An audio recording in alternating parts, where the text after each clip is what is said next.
Order! Order! You are an incorrigible delinquent at times. Behave yourself, man!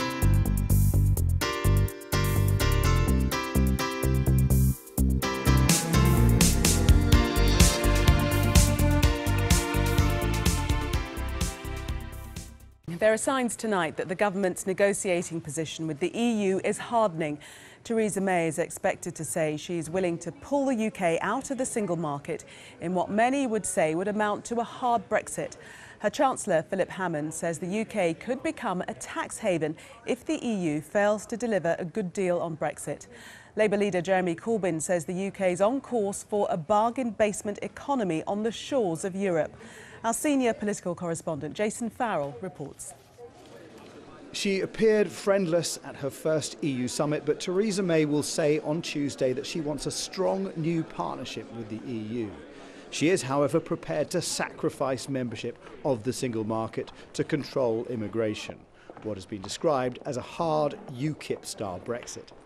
I'm quite certain that Theresa May will do what she always does. She will sound very reassuring, she will look to be very much in control, she will say all the right things, and people like me will say, well, it sounds great, but why is it taking so long? And when it comes to immigration in particular, which she is highlighting, you know, this is coming from the person who was Home Secretary, failed completely. I'm yet to be convinced, I have to say. The single market is an association of countries trading without restrictions or tariffs. Membership is based on free movement of goods, people, services and capital. Leaving the UK could control EU immigration, but it would add burdens to trade. In the customs union, countries agree common import duties and usually allow free trade within. Financial trade barriers are reduced, but with a payment to Brussels. Leaving means goods could be stopped at borders and tariffs imposed. Well, sacrificing access to the single market and also potentially the customs union is going to mean that a block of countries with which we do, for instance, 44% of our exports, much larger than the exports to other countries such as China, India and Brazil and so on, we are going to find it harder to export to those countries. We're going to have new red tape that businesses are going to have to go through, and all of that puts in jeopardy very substantial numbers of jobs in the UK, all over the UK. The Chancellor, Philip Hammond, has made clear that Britain wants access to the single market. In an interview with a German newspaper, he said if that didn't happen, we could be forced to change our economic model, and we will have to change our model to regain competitiveness. And you can be sure we will do whatever we have to do.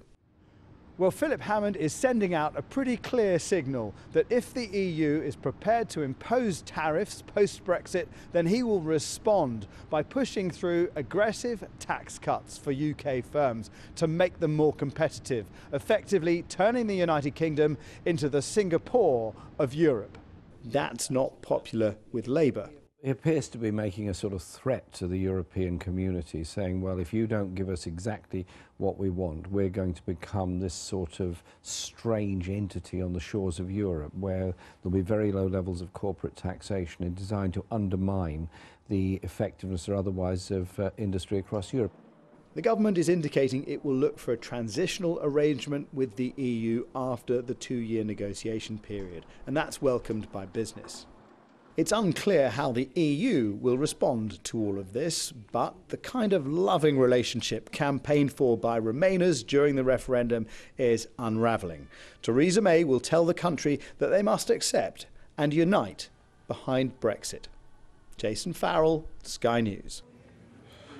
So how might leaving the single market and the customs union affect British business? Sky's Fraser Maud has been to North Derbyshire to look at the prospects for one town which voted decisively to come out of the EU. The repercussions of the Leave vote seem to have more twists and turns than Chesterfield's famous crooked spire.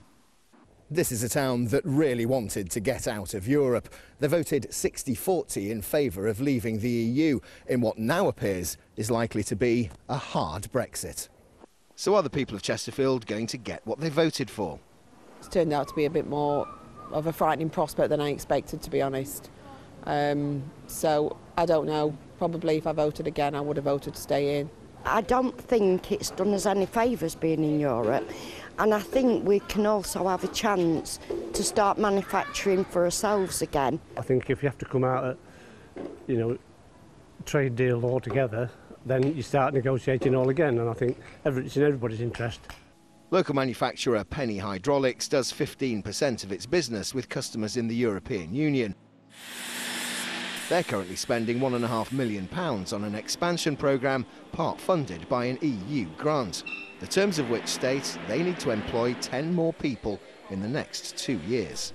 It's going to be quite difficult to do that. We're paying a lot more for goods. We're going to have to start probably paying customs charges for exported goods to the EU now. How are we going to be able to afford the investment for new staff? We don't want to come out of the customs union. For us, it's just as easy to send a pallet of lifting equipment over to, say, the Netherlands as it is to send something down the road to Manchester. There's not much of a price difference. There's no difference in paperwork. We've not got any customs tariffs or charges to contend with. It's very, very easy for us to do business within the EU currently.